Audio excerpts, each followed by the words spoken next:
예수나라 TV 캠페인입니다. 오직 우리 주 예수 그리스도의 찬송의 옷을 입고 항상 넘치는 감사와 찬송으로 성령 대각성을 아버지 하나님께 구하여 받아 누리는 것이 구국의 유일미 척경입니다. 오직 예수 그리스도의 성도여 중후에게 대한민국을 더 이상 맡길 수 없어야 한다. 예수나라 TV에서 드리는 말씀. 국가의 일을 진단하려면 성경으로 해야 합니다. 성경은 만유와 지구와 인간을 지으신 하나님의 말씀이십니다. 그 말씀 속에 지구를 경영하신 인간을 구원하시는 나라를 주관하시는 말씀이 들어있습니다. 그 말씀을 찾아내 그 저울에 따라 진단해야 합니다. 그 때문에 예수나라 TV는 하나님의 진단 처방을 오직 성경에서만 찾습니다. 오직 예수 그리스도를 믿는 분들은 하나님의 방법으로 애국구국을 해야 합니다. 성령으로 듣고 깨닫고 아멘으로 하다고 하시는 분들은 구독을 꾹 눌러주십시오. 전도와 구독의 알림과 좋아요를 눌러주시고 댓글로 하답 환영합니다. 성령 통치와 하나님의 본질 통제라는 표현에 생소하신 분들에게 드린 우리 해설, WCC가 성령을 모독한 연구로 우리는 성령의 통치라고 강조했습니다. 성령의 인도하심을 계시, 꿈과 환상, 나름 영적 계통으로 몰아가는 분들 때문에 삼일체 하나님은 한 본질이심을 강조하고 요한일서를 강조하며 하나님의 본질의 통제 곧 아카페의 사랑의 통제를 받아야 성령의 통치임을 강조하는 것입니다. 오늘 말씀 잠언서 9장 4절입니다. 무릇 어리석은 자는 이리로 돌이키라 또 지혜 없는 자에게 이르기를. 어제 필자는 4절을 6절에 담아서 고찰했습니다. 오늘은 잠언서 등에 나오는 어리석음에 관한 구절을 담아서 오늘 본문 4절의 의미를 고찰하기로 합니다. 어제는 4절 무릇 어리석은 자는 이리로 돌이키라 또 지혜 없는 자에게 이르기를. 어리석음을 버리고 생명을 얻으라 명철의 길을 행하라 하느니라. 어제 이렇게 생각했는데요. 오늘은 명철의 구조를 잠언서에 나오는 것과 등등에 나오는 것으로 연결해서 생각해 보기로 하겠습니다.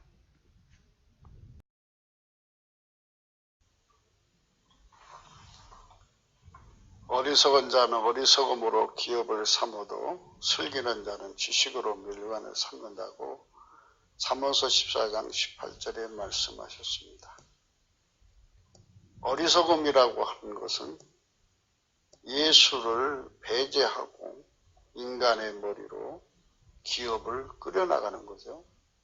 그러니까 결국은 어떤 기업을 하더라도 인간의 어리석음으로 한다는 얘기예요. 인간의 어리석음으로 하니까 어리석은 기업이죠. 거기는 예수님이 없어요. 그러나 예수님은 하나님이 주신 지혜거든요. 그 지혜에 길들여진 사람을 슬기로운 자라고 합니다. 슬기로운 자는 예수가 하나님 지혜라는 것을 깨달은 지식을 가지고 있어요. 그 지식으로 예수 그리스도에게 그 지혜의 통제를 받아서 기업을 경영하니 우선 결과도 아름답지만 그가 하나님 앞에서 예수의 지혜 구현을 했지 않습니까? 지혜 구현을 한 만큼 그게 멸관이 되는 겁니다. 영원한 자랑이죠. 자랑하는 자는 주 안에서 자랑하라고 그랬잖아요. 그러니까 일반적인 인간적 자랑, 그러니까 육체의 능력을 가지고 내가 이렇게 했습니다. 나는 이런 사람이다 하고 자기 구현에서 나오는 자랑이 인간의 썩어진 면류관이라고 합니다. 하나님의 면류관은 하나님의 지혜 구현입니다. 나는 미련하고 우매한데 하나님 지혜가 예수 그리스도로 말미암아 내 안에 와서 나를 통해서 이렇게 이 역사를 이루었습니다. 예수님이 이렇게 하셨습니다가 주 안에서 자랑이거든요. 그 자랑이 그게 영원한 멸관이 되는 겁니다.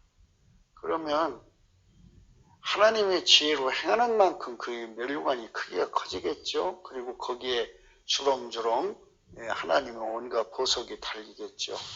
그만큼 하나님 지혜 구현을 한 사람들은 복을 받는다는 얘기예요. 잠언서 14장 18절 어리석은 자는 어리석음으로 기업을 삼어도 슬기로운 자는 지식으로 멸관을 삼느니라.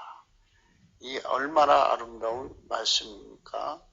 우리가 이 어리석음을 버리고 지혜를 얻으라는 얘기잖아요.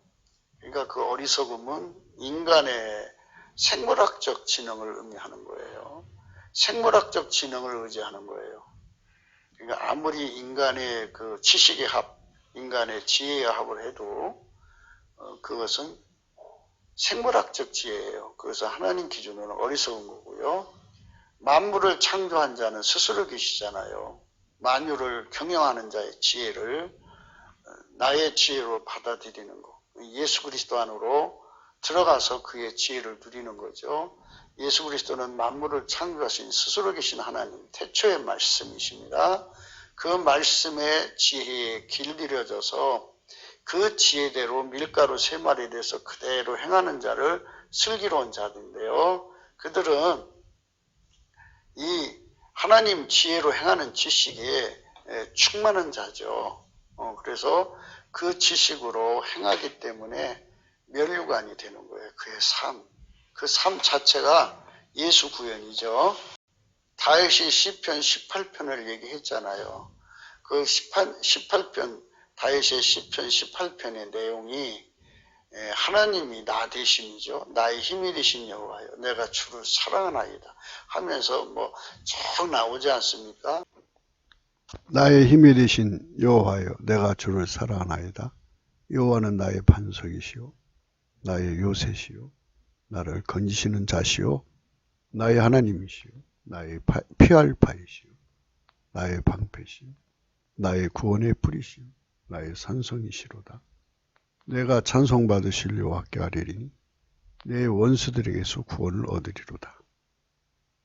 예수 그리스도 안에서 성령으로 하나님이 나를 얻게 하시고 나를 통해서 하나님의 일을 이루시는 것이 바로 나의 힘이 되신 성령으로 예수님이 나를 통해 일하시는 것이 곧 나의 힘이 되심입니다. 하나님이 나 되셔서 나를 통해서 일하신다는 것을 하나님이 나 되심, 예수 그리스도가 성령으로 나 되심이라고 말합니다. 다윗은 성령으로 하나님의 정직함을 받아서 하나님이 자기를 통해서 일하신 것을 만방에 선포했습니다. 우리는 대한민국은 하나님 앞에 이렇게 하나님이 나 되시는 축복을 받아 누리는 은총을 구해야 합니다. 그러면 천하무적이죠. 만유의 주 예수 그리스도가 우리 민족의 하나님이셔서 우리의 하나님, 우리나라의 하나님이 되셔서 하나님의 큰 뜻을 이루는 하나님의 성민으로 삼으시는 것입니다. 예수님이 기름 부어져서 그를 통해서 혁혁하게 승리한 내용을 아주 자세히 기록을 했어요. 그 내용이 바로 그의 영원한 멸류관이죠. 그러니까 주 예수 그리스도가 그의 지혜가 되고 그는 다만 그의 지혜의 행동이 된 것. 그래서 얻어진 결과가 혁혁한 공로이죠. 그것도 혁혁한 공로도 멸류관이지만 하나님의 지혜가 그의 삶에 그대로 자리 잡아서 길들여진 거잖아요. 그래서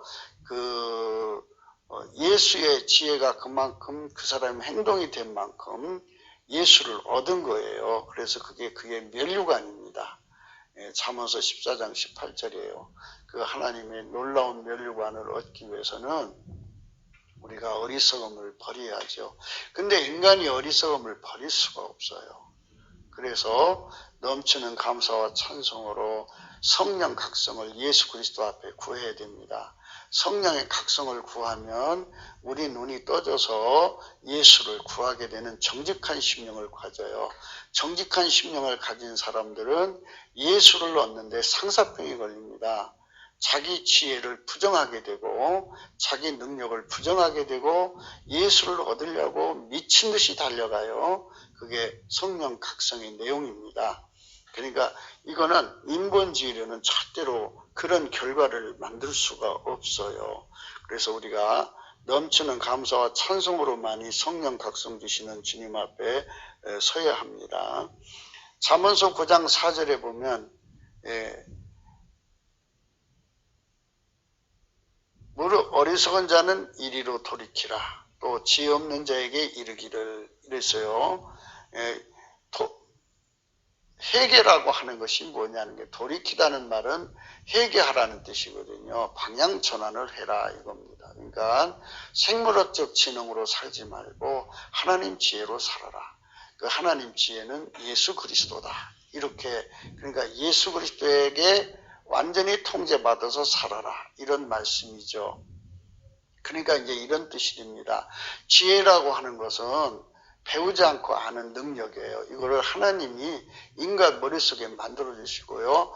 모든 생물 속에 분량의 차이는 있으나 그것들에게도 그런 지혜를 주어요. 태어나면은 뭐 예를 들어 이제 무슨 생물로 하나 태어났으면 하나님 일일이 가서 그 생물한테 이렇게 살아라 저렇게 살아라 이게 일일이 할 수가 없잖아요. 그러니까 뭐 하실 수 있죠. 그렇지만 태초에 처음에 만들 때부터 그런 지능을 분량만큼 준 거예요. 그래서 그 지능으로 배우지 않고 터득을 해갖고 그 행동을 하는 거죠. 그래서 그 지능으로 이 생태계 속에서 자기 존재를 생존의 원칙을 이게 터득하는 생존의 인과를 터득해서 그걸로 그 삶을 사는 거예요. 그래서 그 지혜가 있는 만큼 지식을 얻고 지식을 얻는 만큼 그 생존을 살아다가 그 지식과 지혜가 커버해 주지 못하는 영역에서 그냥 생태계에 더 높은 지능 가진 자에게 잡혀먹고 그리고 그 이제 존재가 마금을 하는 거죠. 흙으로 만들어진 흙으로 돌아가는 겁니다. 그런데 이제 그게 생물학적 지능이거든요. 우리가 말하고 있는 이 지능은 이제 그 스스로 계신 자의 것이에요. 아무도 만들지 않은 하나님이잖아요. 그리고 혼자 계시고요. 그분의 지능을 예수 그리스도 안에서 얻을 수 있다고는 이 구원의 은총이 복음이에요. 그래서 이거는 내가 배우지 않고 하는 능력이 만들어진 것이 있는데 하나님의 지능이 오셔가지고 나에게 하나님의 지능으로 하나님 만드신 모든 비밀을 이렇게 통달시키는 거예요. 얼마나 좋아요. 그래서 그 지혜를 가지면 만물이 벌거벗은 것처럼 드러나요. 그래서 영어로 스프링이라고 하죠. 용수철처럼 그 지혜를 받으면 하나님 지혜를 받으면 모든 그 존재 그러니까 그 지혜를 받은 눈으로 쳐다보죠. 예수님께서 자기한테로 와서 그 안약을 사서 바르라고 그랬거든요. 이것은 하나님 지혜를 준다는 얘기예요. 하나님 지혜를 받으면 그 지혜로 이렇게 쳐다보면 이 만물 속에 들어있는 그 본질, 에센스가 튀어나와요. 튀어나와서 나는 이렇습니다. 나는 이렇습니다. 스스로가 다 드러낸다고요. 그래서 그걸 스프링이라고 하고요. 또 스프링은 봄이잖아요. 봄이라는 의미는 한겨울에 다 그냥 그 나무에 그 싹들이 다 얼어 죽을까봐 꽁꽁 닫혀 있잖아요. 땅 속에 다 묻혀 있고. 그런데 이제 봄이 오면 그게 다 녹아버리고 따뜻해지면 그것들이 쏙쏙 싹이 나오죠. 잎이 나오고 꽃이 피고 열매 맺지 않습니까? 그래서 하나님의 지혜를 받으면 만물을 상관하신 자의 눈빛이잖아요. 그 눈빛 앞에는 그 본질이 벌거벗은처럼 드러나요. 그래서 스프링이라고 합니다.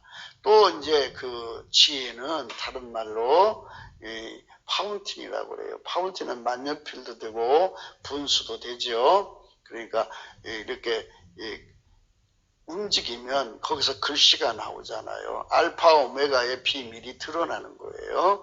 그리고 이제 분수처럼 튀어나오죠. 그러니까 이거는 이제 부분적 사고 방식인데요. 이 세상은 다 계열별로 분과가 되어 있어요. 그러니까 전문 영역이 다 각기 다르잖아요.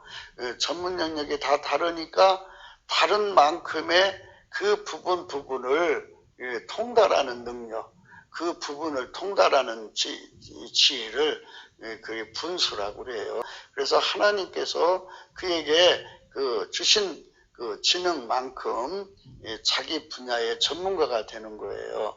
그러니까 이 인간 어머니 발서부터 그 지능을 받은 만큼 전문가가 되는 자가 있고요. 하나님 지혜를 받은 만큼 전문가가 되는 자가 있어요.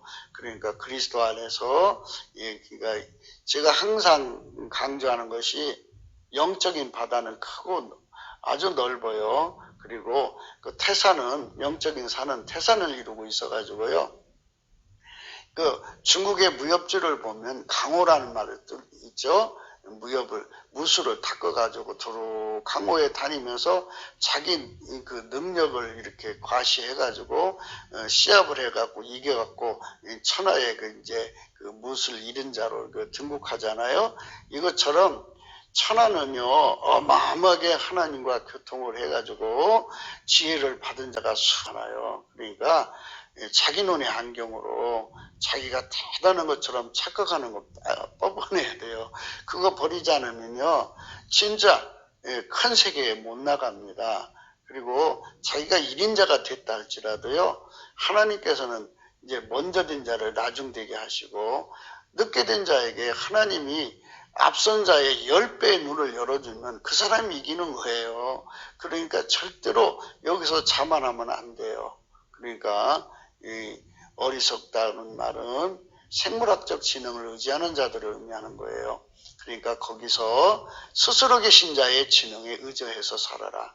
그 지능은 예수 그리스도 안에 있다. 유대인들이 오늘날 이 말씀을 예수 그리스도 안으로 돌아오라는 말인 줄로 모르고 이 자문서를 푸니까 생물학적 지능을 굉장히 강조해요. 그래서 어려서부터 모태에서 나오는 지혜를 굉장히 우선시하거든요. 그래서 그들의 눈에는 모태에서부터 나오는 지능은 하나님 지혜를 못 알아보게 하나님이 처음부터 그렇게 만들었어요. 그러니까 하나님은 만들어진 존재의 지능을 가지고는 못 알아보게 만들었다고요. 생물학적 지능을 가지고는 하나님을 알아볼 수 없게 만들었으니까 이 땅에서 머리 좋은 사람들이 예수님을 모르는 거예요.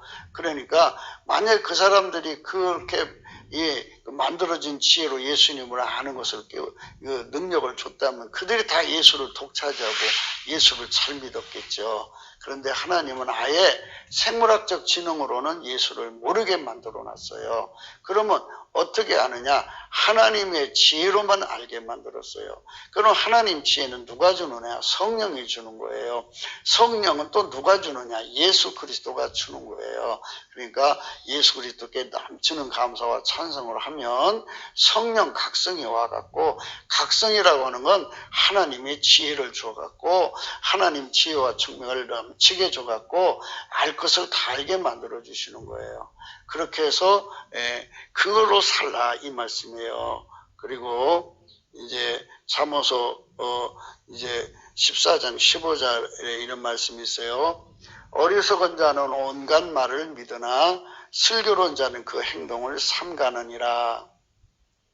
어리석은 자는 온갖 말을 믿으나 슬기로운 자는 그 행동을 삼가느니라. 이게 어리석은 자는 그러니까 그 자기 눈의 안경, 자기 귀의 안경이에요. 그러니까 사람은 있잖아요. 그 자기가 가지고 있는 그 독해력의 한계를 넘어가지를 못해요. 아무리 지능을 가지고 있어도 지능은 분량으로 주어져 있어요. 뭐 사람들은 IQ 지수라고 하잖아요. 그러니까 그 지수만큼 알아보는 거예요. 그러니까 그가 가지고 있는 독해력만큼 그거를 알아보니까 그러니까 자기 그 한계 바깥은 못 알아듣잖아요. 못 알아듣으니까 분별을 못하고 그냥 다 받아들인다는 얘기예요. 그러니까 그 온갖 말을 믿는다는 말. 이게 굉장히 무서운 거예요. 그러니까 마귀가 와서 생각을 집어넣어도 받아들이고, 마귀에게 속한 여자, 마귀에게 속한 남자가 와서 얘기하면 넘어가고, 이렇게 빨갱이가 말을 해도 선동당하고, 이게 이렇게 사람이 그러니까 하나님의 말씀, 예수 그리스도 안에서 성령으로 하시는 말씀은 알아듣지 못하고 귀신과 마귀에게 속한 자들에게 또는 귀신과 마귀가 주는 말만 받아들이는 것을 여기서 의미하는 거예요. 그러나 이제 슬기로운 자는 뭐냐면 하나님의 스스로 계신 지혜죠. 생물학적 지능이 아니라 스스로 계신 자의 지혜, 지능을 받아 누리는 자들은 귀신과 마귀의 말을 받아들이지 않죠. 그래서 그 행동을 완전히 하나님 지혜대로만 하는 거예요. 그래서 육체의 생각은 사망이나 성령의 생각은 생명과 평안이라 그랬어요. 이제 바울은 성령이라고 하지 않고 영의 생각이라고 그랬어요. 그러니까 성령에게 사로잡힌 영의 생각은 이 소리죠. 그러니까 성령으로부터 나오는 생각만 받아들인 영은 생명과 평안이라 이렇게 말씀하고 있어요. 그러니까 우리가 성령의 지시도 받았다, 마귀에게 이끌렸다 그러면 양쪽에 빠졌죠. 그러니까 우리가 거룩하지가 못한 거죠. 그래서 우리 하나님께서는 말씀하시는 게 내가 거룩하니 너희도 거룩하라 이 말씀이에요. 그러니까 우리가 예수님 앞에 거룩함에 이르도록 이 문제를 처리받아야 돼요. 그러니까 완전히 예수님 보좌에 끌려 올라가서 불로 연다는 금을 사서 부유하게 하라는 말은 이렇게 온갖 잡설에 휘둘리고 마귀의 선동에 이게 휘둘리고 이런 수많은 중상모략에 그냥 그런 게 판단을 못할 정도로 혼미함 속에 빠져 있으면 그게 문제잖아요. 그래서 우리가 예수 앞에 가서 항상 불로 연단하면은 하나님 불로, 진리의 불로 연단하면 거짓이 다 타버리고 진리만 남지 않습니까? 그러니까 항상 진리에만 따라가는 거룩한 삶을 살아야지 마귀 말을 들으면 지옥 가는 거예요. 그러니까 하와가 선악과 따먹으라는 마귀 말을 듣고 망했잖아요. 예수님께서 금식하고 났더니 마귀가 찾아와서 3번을 시험했잖아요. 근데 예수님은 단 한 번도 그것에 받아들이지 않고 내쫓았어요. 예수님은 평생 살면서 마귀 생각 단 하나도 받아들이지 않았어요. 성경에 뭐라고 말하냐면 치는 자는 이긴 자의 종이라고 그랬어요. 그러면 예수님이 마귀한테 종이 됐으면 이제 하나님이 패배한 거잖아요. 하나님 어떻게 마귀한테 패배합니까? 그러니까 반드시 우리는 하나님 말씀하신 대로 내가 거룩하니 너희도 거룩하라는 말씀은 바로 그거예요. 하나님 지혜대로만 살라는 거예요. 온갖 잡생각을 받아들여 살지 말고 하나님 지혜대로만 살라는 것입니다. 근데 사람들은 하나님 지혜대로 살려고 하질 않아요. 그래서 이제 문제가 생기는 겁니다. 그래서 우리는 이런 말씀 앞에 서야 돼요. 그러니까 이제 어리석은 것에 관해서 이제 성경에 뭐냐면 에베소서 5장 17절에 이런 말씀이 있습니다. 그러므로 어리석은 자가 되지 말고 오직 주의 뜻이 무엇인가 이해하라 그랬어요. 그러니까 하늘에 속한 것은, 그러니까 하나님께 가는 것은 성령으로 깨닫는 것이지 인간 지능으로 깨달을 수가 없다고 말씀드렸죠. 그러니까 하나님께서 아예 인간 지능 좋은 사람들은 받아주지 않고 밀어내버려요. 그래서 왜냐, 하나님은 거룩하기 때문에 피조물의 지혜에게 이렇게 체크되지 않아요. 독해되지 않아요. 그래서 하나님은 거룩하시잖아요. 그러니까 그거를 생각을 하셔야 돼요. 그러니까 인간 머리 좋다고 이렇게 막 이제 의시되고 다니잖아요. 그런 사람들이 또 좋은 학교도 나오고 이제 세상에서 분석력도 뛰어나고 독해력도 뛰어나고 그래가지고 사람들한테 표현력을 잘해가지고 사람들을 참 이렇게 참 다양한 지식을 이렇게 선보이고 이제 접근하게 만들어 주잖아요. 그러나 예수 그리스도를 아는 그런 지혜는 안 줬어요. 그러니까 그 사람들은 예수를 몰라요. 그래서 그 사람들을 하나님은 어리석은 자라고 그러고요. 미련한 자라는 건 마귀한테 교사당하는 자예요. 마귀가 시키는 대로 움직이는 게 미련한 거고요. 그리고 이제 물론 어리석음이나 미련이나 같은 뜻인데 어리석음은 심플이라는 아주 단순하다는 그런 표현을 해요. 단순하다. 그러니까 그 생물학적 지혜만 가지고 있다 이거죠. 근데 이 생물학적 지혜를 하나님의 스스로 계신 지혜로 통제하는 은총을 입어야죠. 그래서 그거를 그리스도의 할례라고 그래요. 이 사람의 몸은 조건반사예요.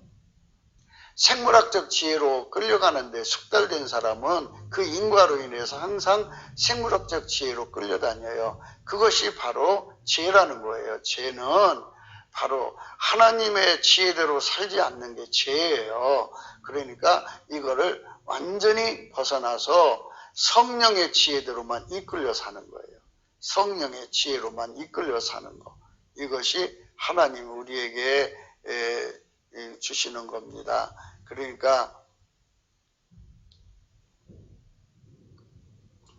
잠언서 1장 22절에 너희 어리석은 자들은 어리석음을 좋아하여 거만한 자들은 거만을 기뻐하며 미련한 자들은 지식을 미워하니 어느 때까지 하겠느냐라고 예수님께서 말씀하시죠.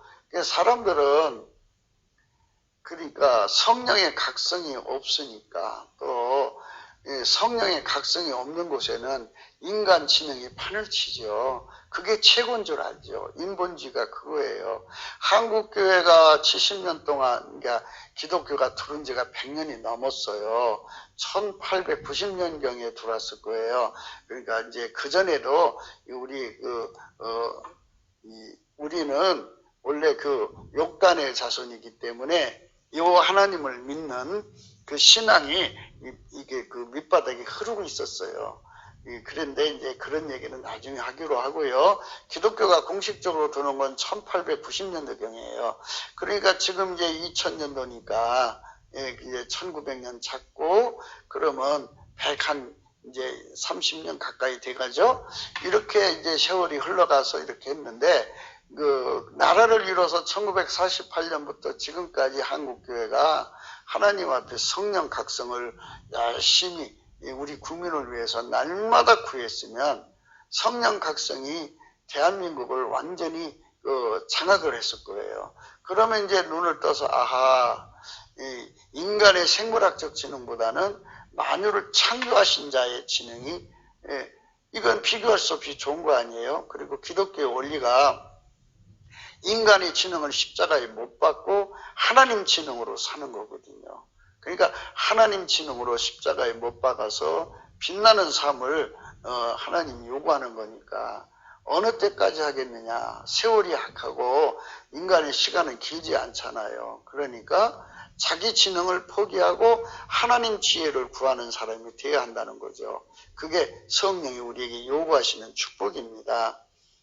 잠언서 22장 3절에 슬기로운 자는 재앙을 보면 숨어 피하여도 어리석은 자들은 나가다 해를 받느니라 해서 여기서 슬기로운 자는 하나님의 지혜의 눈빛으로 모든 상황 파악을 하는 거죠. 하나님 지혜로 보면 하나님 지혜는 저울이잖아요. 기준이 있잖아요.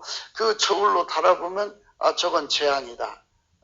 이건 편안이다. 이게 값이 나올 거 아니겠어요? 그러면 저게 재앙이다 그러면 하나님 저걸 어떻게 피해요? 그러면 하나님 그 피하는 길로 알려주거든요. 그래서 하나님 지혜대로 행하는 것을 숨어 피한다는 말을 쓰는 거예요. 그러니까 저거 재앙이다 하고 자기 머리를 써서 피하는 건 피하는 게 아니고요. 주님의 진단, 처방을 따르는 거예요. 진단도 하나님 지혜로 하는 거고 처방도 하나님 지혜대로 하는 거예요. 그게 슬기로운 자입니다. 그래서 우리가 어리석음을 버리고 슬기로운 자가 된다는 거 얼마나 행복해요. 성령으로 말미암아 우리가 그렇게 돼야 되는데요. 어리석은 자들은 인간 독해력, 생물학적 지능으로 그 졸로 달아보니까 그게 재앙이 아닌 것 같거든요. 예. 그게 지금 오늘날도요, 우리나라 미군이 있는데 무슨 공산하냐고 그렇게 난리를 쳐요. 그거는 자기 눈의 안경이죠. 지금 대한민국이 다 빨갱이 세상으로 넘어갔어요. 지금 윤석열 하나가 지금 이렇게 버텨주고 있어요. 그리고 이제 윤석열까지 무너져 버리고 나면 교회는 그대로 무너져 버려요. 그래서 지금 하나님께서 윤석열에게 축복하셔야 되고 또 붙들어 주셔야 되기 때문에 그거 놓고 기도해야 됩니다. 그래서 이제 그들의 짬짬이가 그렇게 다 만들어 놨어요. 그러니까 잘 보십시오. 예, 그러니까 그 미국이라고는 나라가 무기가 많아도 베네수엘라 그 권력을 바꾸지를 못하고 있잖아요.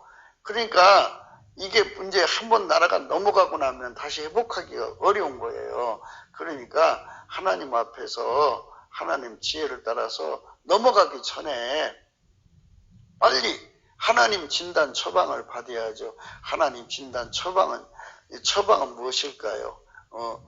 우리는 늘 그렇게 말해요. 나라가 위기에 빠졌다. 이 위기에서 벗어나는 길은 넘치는 감사와 찬송으로 성령 대각성을 구해가지고 하나님 진단 처방을 국민이 똑같이 공유해야 한다. 성령의 각성을 똑같이 받으면 진단도 똑같이 내려오고 처방도 똑같이 내려와서 똑같이 행동 통일 하나같이 움직여야 된다. 한 사람처럼 움직이면 된다. 그게 세상 사람은 그렇게 안 한다 치더라도 교회만이라도 그렇게 하자. 그러면 하나님께서 그 교회를 통해서 교회는 그리스도의 몸이잖아요. 예수가 교회의 머리잖아요. 그런데 현재 모든 교회가 개교주의로 가갖고 담임 목사라든지 당회장이 그래서 이제 그 중심으로 다 편제되어 있잖아요. 그들이 사실 교회 머리가 아니잖아요. 교회 머리는 오직 예수 그리스도인데 그 사람들이 다 자기 그 어리석음으로 끌고 가니까 교주가 된 거예요. 교주 아니라고 해도 그들의 행동은 교주 행동으로 하는 거죠. 예수 그리스도의 지혜를 받아들여서 그 앞에 굴복하는 것이 교주가 아니죠. 그런데 자기 지혜로 행하면서 자기는 교주가 아니라고 하는 거죠. 그러면 그게 자기 지혜대로 하면서 찬송 감사하면은 그게 이중성이잖아요. 그러니까 우리가 하나님 앞에 어리석은 자리로 가면 안 돼요. 사람은 자꾸 인본적으로 세상을 살아가려고 그래요. 어려운 일이 생기면 하나님 지혜는 이제 어려운 일을 생기게 만드는 거죠. 왜냐하면 하나님께서 인간을 만드실 때 예수 없이는 살 수 없는 인간으로 만들어 놓으셨어요. 예수 없이는 살 수 없는 인간. 예수 없이는 살 수 없는 인간. 예수 없이는 살 수 없는 인간으로 만들어 놨는데 예수 없이는 살 수 없는 인간으로 만들어 놨는데 예수 없이는 살 수 없는 인간으로 만들어 놨는데 그러면 예수 앞으로 가면 되잖아요. 그런데 인간의 지능은 어려운 일이 생기면 자꾸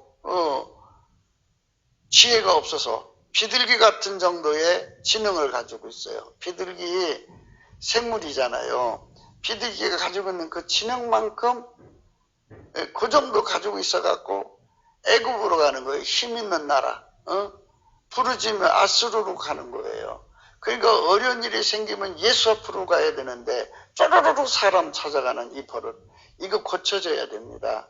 그래서 예수 앞에 못 나가는 거예요. 자꾸 의지하는 사람이 있으면 예수 앞에 못 나갑니다. 그러니까 자꾸 어렵다고 해서 인간적으로 도와주면요 그 사람들이 길들여지고 버릇되는 거예요. 버릇되면 예수 앞으로 못 나가잖아요. 예수님께서 그들에게 어려움을 줘갖고 자기 앞에 나오게 만들려고 하는데 이렇게 자꾸 인간적으로 도와주면 예수 앞으로 안 나가잖아요. 도와주는 것도 예수님의 흐름을 따고 저거 예수 앞으로 가라고 해주는 거구나. 그러면 예수 앞에 가나 안 가나를 봐서 가면 하나님의 그 흐름을 따라서 도와주면 되거든요. 그런데 가지 않는 사람은 도와주면 큰일 나죠. 이게 예수님하고 이제 그 손발을 못 맞추는 거예요.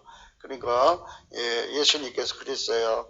마태복음 7장 26절. 나의 이 말을 듣고 행치 아니하는 자는 그 집을 모래에 지은 어리석은 사람을 같다 그랬어요. 그 비가 내리고 창수가 나면 그 집에 부딪혀서 무너짐이 심하다고 그러죠. 그러니까 기초가 나쁜 거예요.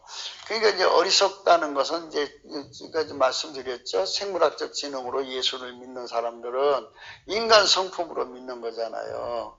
인간 성품, 자기를 믿는 거예요. 인간의 그 성령 각성을 받으면 인간 자기 자신이 사망의 몸이라는 걸 알아요. 누가 사람을 지옥으로 보내는가에 타인이 나를 지옥으로 보내는 게 아니고요. 이 세상을 살아갈 때 이 수많은 존재가 이제 나한테 어떤 이제 원인을 제공하잖아요. 그럴 때 내 몸이 그거를 조건 반사를 해요. 이 조건 반사를 하는 것이 결국은 내가 나를 망하게 하는 거예요. 그래서 이 조건 반사가 곧 인간의 이 생물학적 몸에서 나오는 조건 반사. 생물들은 자기 생존을 위해서 온갖 행동을 다 하잖아요. 그것이 하나님 기준으로 볼 때는 수치라는 거예요. 그러면 예를 들어 사람이 극심한 가난에 잡히면 어떤 조건 반사가 나오느냐. 사람은 이게 나올 수 있는 게 다 이게 딱 굳어져 있어요. 사기치는 게 나와요. 그 다음에 도둑질하는 게 그것이 나와요. 셋째, 몸 파는 게 나와요. 넷째, 몸 판다니까 뭐 일당 받고 일하는 게 아니고 성적으로 몸 파는 그런 매춘을 하게 돼요. 남자고 여자고 다 그래요.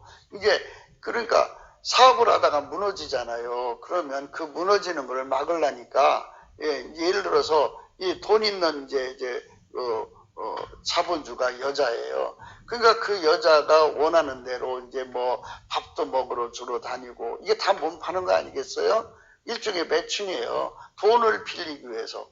그러니까 그만큼 이제 호의를 해주고서 그 돈을 얻어내는 건데 심지어 이제 실질적으로 몸까지 팔아서 돈을 얻어다가 사업을 하는 거예요.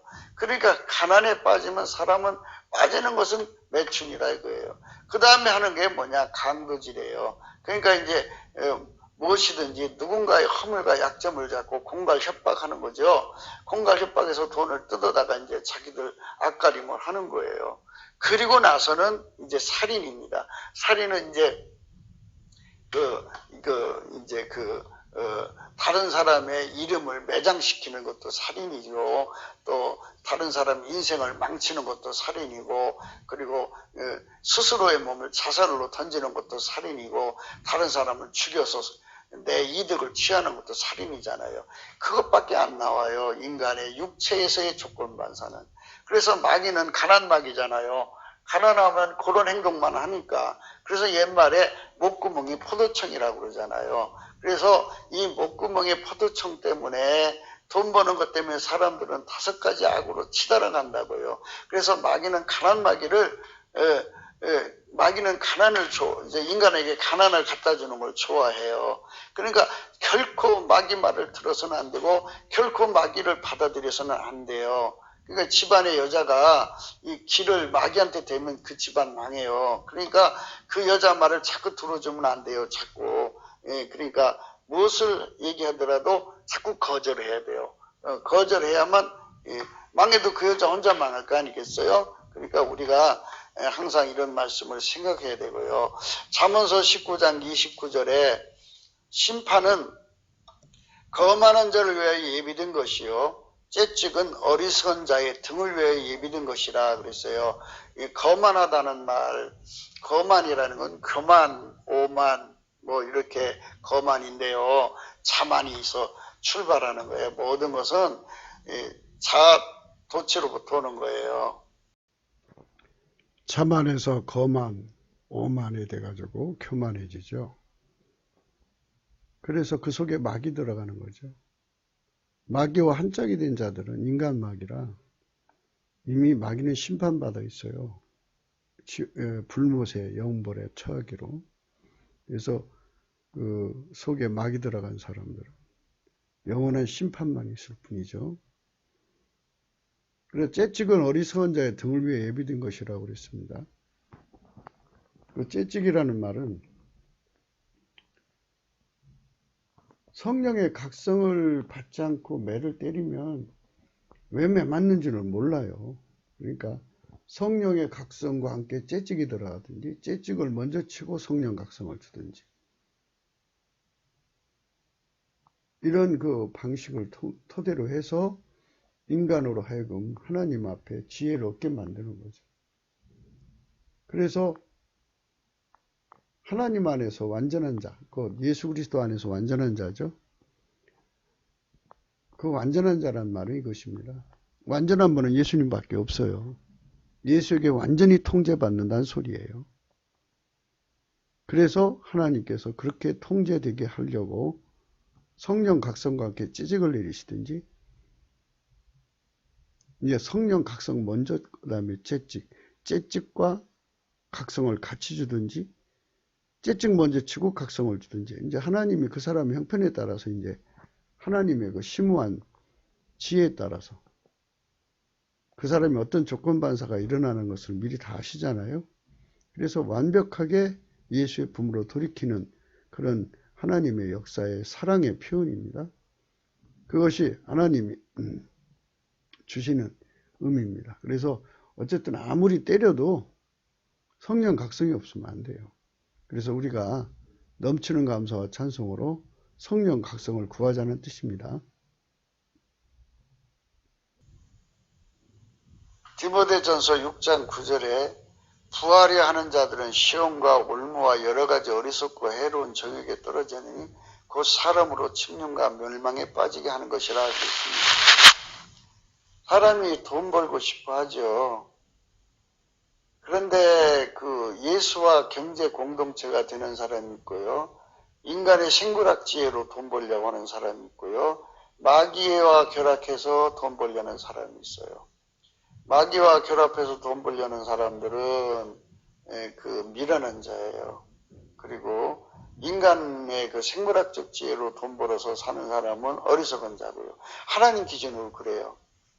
오직 예수 그리스도의 지혜와 명철로 돈 벌고 사는 사람은 하나님 기준으로 지혜로운 사람입니다. 그러니까 예수와 경제 공동체가 되는 거죠. 예수와 경제 공동체가 되어야 복을 받는 겁니다.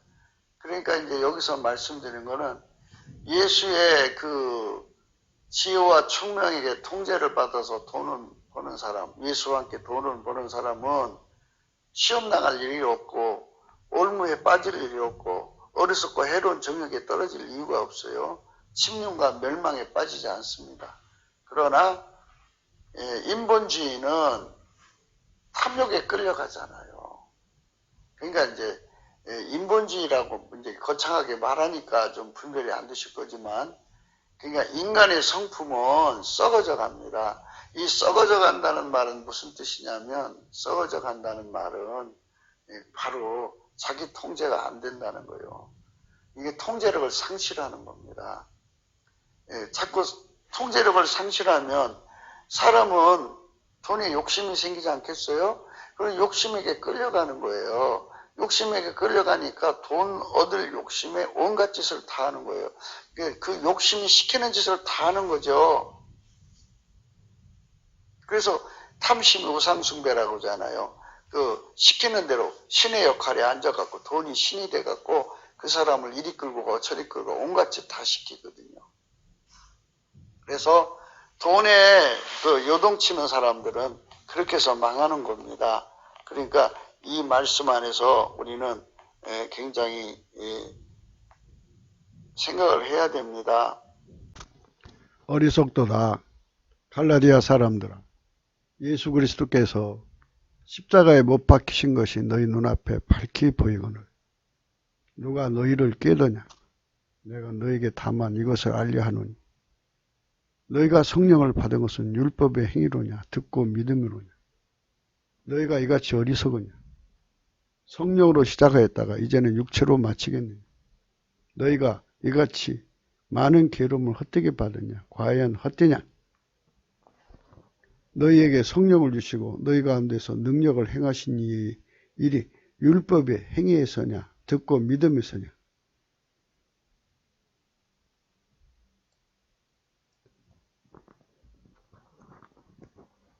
하나님의 그 지혜를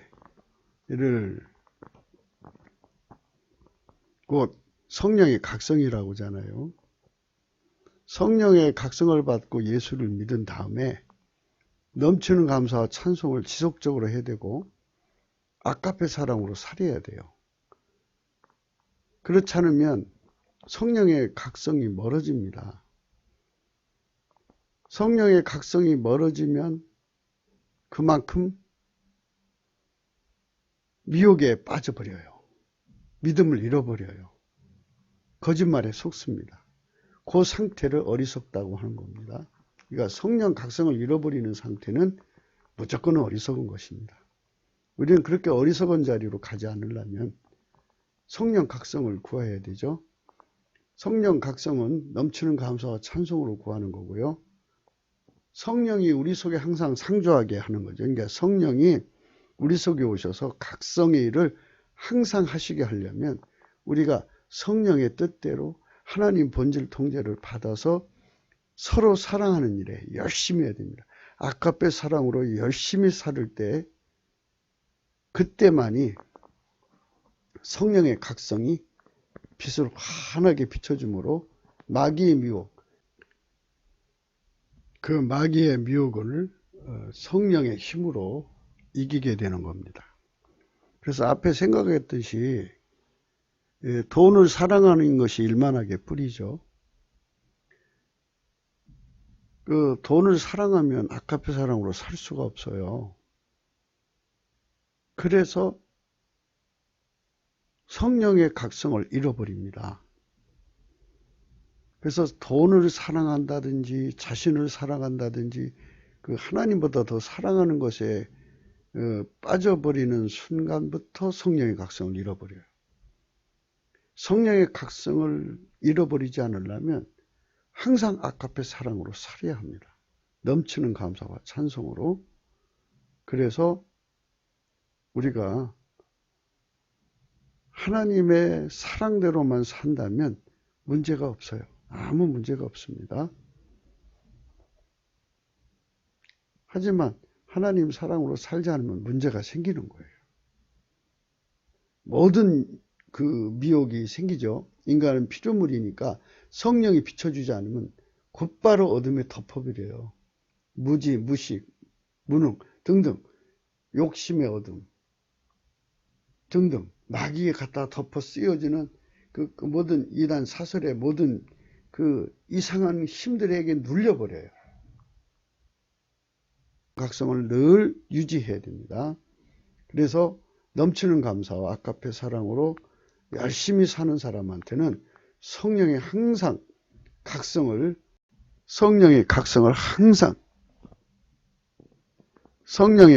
항상 주십니다. 그것이 하나님의 원칙입니다. 그러니까 성령의 통치를 완전히 받아야 돼요. 그러려면 성령의 통치는 꿈과 환상 계시라고 하는 사람이 있고 기적의 역사라고 하는 사람인데 그게 아니고요. 성령의 통치는 하나님 본질 통제예요. 그러니까 하나님의 본질이 하나님 성품 아니겠어요? 하나님 성품에게 완전히 통제되어서 사는 사람이 성령 통치를 받는 사람이에요. 그 사람은 성령으로 사는 거기 때문에 정말 복을 받죠. 복받는 삶을 사는 겁니다. 그러니까 성령 통치를 받지 못하는 사람들은 자기 통제가 점점 썩어져 간다는 걸 생각을 못해요. 그래서 자기는 항상 깨끗하게 살 거라고 생각해요. 인간은 나날이 부패해 가요. 그러니까 성령의 통치만이 나의 악한 성품에서 나를 건져줄 수가 있고 하나님 본질의 통제로 살게 할 수 있습니다. 그게 지혜로운 것입니다. 그렇지 않은 사람은 이제 이런 이 말씀대로 됩니다. 우리도 전에는 어리석은 자요, 순종치 아니하는 자요, 속은 자요, 각색 정욕과 행락의 종로로 타는 자요, 악독과 투기로 지낸 자요, 가증스러운 자요, 피차 미워한 자였으나 이렇게 어둠에 속하게 되는 것입니다. 성령의 통치를 받는다는 게 무엇인지를 깊이 생각하셔야 될 것입니다. 예레미야서 50장 36절입니다. 칼이 자긍하는 자 위에 이 말이니 그들이 어리석게 될 것이며 칼이 용사 위에 이 말이니 그들이 놀랄 것이며 이렇게 말씀하셨습니다. 그러니까 이 하나님은 항상 인간을 사랑하시니까 무엇을 깨우치냐면 인간은 예수 없이는 살 수 없는 존재라는 것을 끊임없이 성령이 깨우쳐 주셔요. 함에도 불구하고 인간은 끊임없이 고집부려서 예수 없이 살겠다는 거거든요. 그래서 우리가 성령 각성을 구해가지고 예수 없이는 살 수 없는 사람으로 완전히 돌아와야 돼요. 나는 예수 없이는 살 수 없는 사람이다. 이렇게 돌아와야 됩니다. 그런데 사람들은 자꾸 예수 없이 살 수 있다고 생각하는 그런 짓을 합니다. 그러니까 이게 굉장히 무서운 거예요. 그러니까 우리가 하나님 앞에 엎드려서 조심해야 돼요. 예레미야서 애가 2장 14절에 내 선지자들이 내게 대하여 헛되고 어리석은 묵시를 보았으므로 내 죄악을 드러내어서 내 사로잡힌 것을 돌이키지 못하였도다.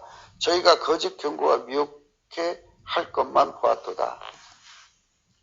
그러니까 지금 이제 우리나라가 위기잖아요. 이 위기를 어떻게 돌파할 것이냐는 그 어떻게 속에 이 인본주의자들이 어리석은 자들이 이 거짓 것으로 얘기하는 거죠. 그러니까 인간 수의 힘으로 이기자. 우리는 할 수 있다. 이런 식으로 끌고 가는 거예요. 그런데 하나님께서 인간을 창조시부터 예수 없이는 살 수 없게 만들었거든요. 국가 위기를 예수 앞으로 끌어가야 되는데 예수 앞으로 안 끌어가고 끊임없이 공포를 일으켜갖고 자기한테 붙들어 놔요. 이게 지금 이제 공포 산업이 된 거예요. 국가 위기를 공포 산업으로 해갖고 그 불안에 떠는 자들에게 자기들이 마치 미래 비전을 주는 것처럼 하지만 그들은 다만 공포를 이 인간의 힘으로 일깨워주는 뿐이에요. 그래서 그 공포에 잡히는 자들을 이제 자기들의 밥벌이로 삼는 그런 짓을 합니다. 그러니까 이 공포 산업에 성공하는 사람들, 이거 부러울 거 없어요. 그러니까 이거는 악한 거죠. 그래서 이 어리석은 묵시를 보는 거죠. 왜 어리석은 묵시냐면 아하, 하나님 이런 일을 일으킨 거는 예수 앞으로 가라는 겁니다 하는 건 지혜로운 묵시예요. 그런데 그거를 하나님 의도대로 풀지 않고 인간 중심으로 풀어버려요. 우리가 이렇게 하면 해결이 돼. 우리 수 많이 모였잖아. 많이 모였으니까 우리가 이제 이겼어. 이런 쪽으로 가는 게 전부 미혹입니다. 그게 거짓말하는 영이에요. 그래서 성령으로 우리는 이런 문제들을 빨리 해결해야 합니다. 세상에는 마귀 경제공동체와 인간만 하는 경제공동체가 있고 주 예수 그리스도로 말미암는 경제공동체가 있습니다. 주 예수 그리스도로 하는 경제만이 하나님의 산울로 들으심으로 장구한 재물이 있게 되는데 그 나머지는 하나님의 산울이 없기에 더 강한 자에게 항상 뺏기게 되는 것입니다. 예레미야 17장 11절 불의로 치부하는 자는 자고새가 낳지 않은 알을 품은 같아서 그 중년에 그것이 떠나겠고 필경은 어리석은 자가 되리라. 누가복음 12장 20절 하나님이 이르시되 어리석은 자여 오늘 밤에 내 영혼을 도로 찾으리니 그러면 네 예비한 것이 네 것이 되겠냐 하셨으니 부자가 아무리 많은 재산을 가져도 누리지 못하면 소용이 없습니다. 그때 우리는 하나님 성령의 각성으로 재물을 누리는 복을 주 예수 그리스도로 말미암아 받아야 하는데요. 그 누리는 복이 아까페 사랑으로 마구 아카페 사랑이 요구하는 대로 써야만 계속해서 하나님 공급해 주시는 겁니다. 그렇기 때문에 앞에도 말한 대로 돈을 사랑하는 자는 일만하게 뿌립니다. 그건 어리석은 자예요. 그러니까 하나님의 슬기로운 자들은 성령 각성으로 이제 아카페 사랑으로 살면 하나님이 담없는 재물을 주셔서 끊임없이 선을 베풀게 하신다는 것을 깨닫게 됩니다. 잠언서 8장 5절 어리석은 자들아 너희는 명철할지니라 미련한 자들아 너희는 마음이 밝을지니라 너희는 들을지리하라. 어리석은 자는 인본주의자죠.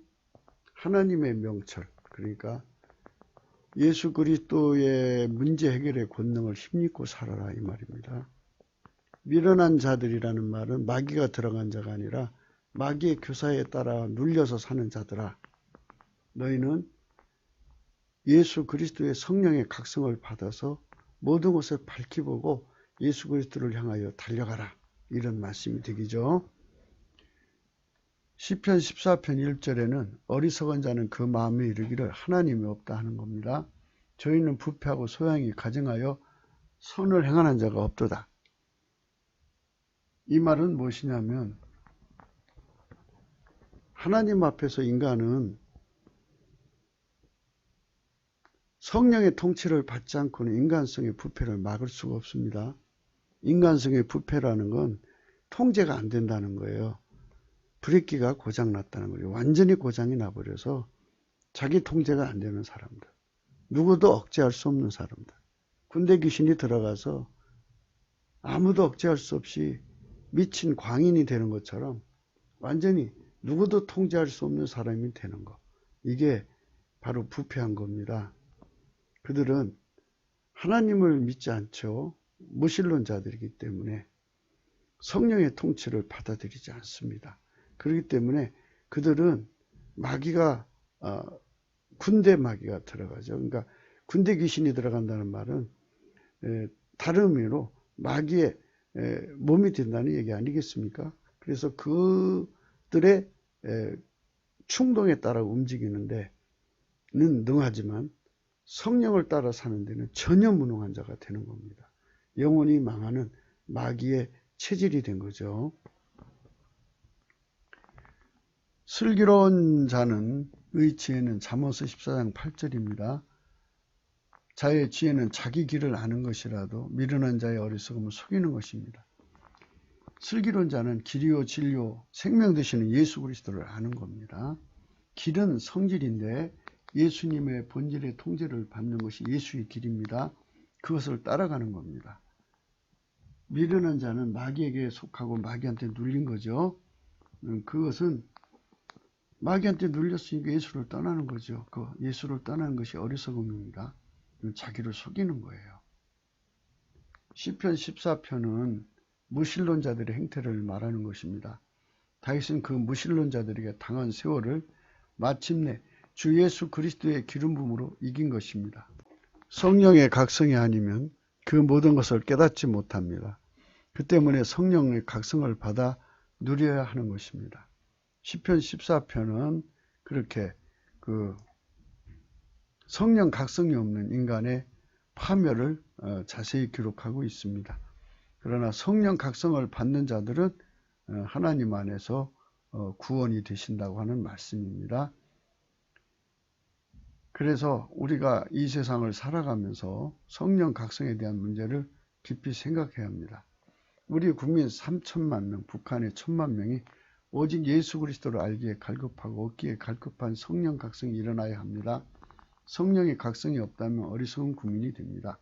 이 나라의 미래는 암담할 것입니다. 왜냐하면 브레이크가 완전히 파괴된 사람들이 가득한 나라면 그 나라는 이제 망해야 되는 것입니다. 이 나라의 미래는 암담하게 되죠.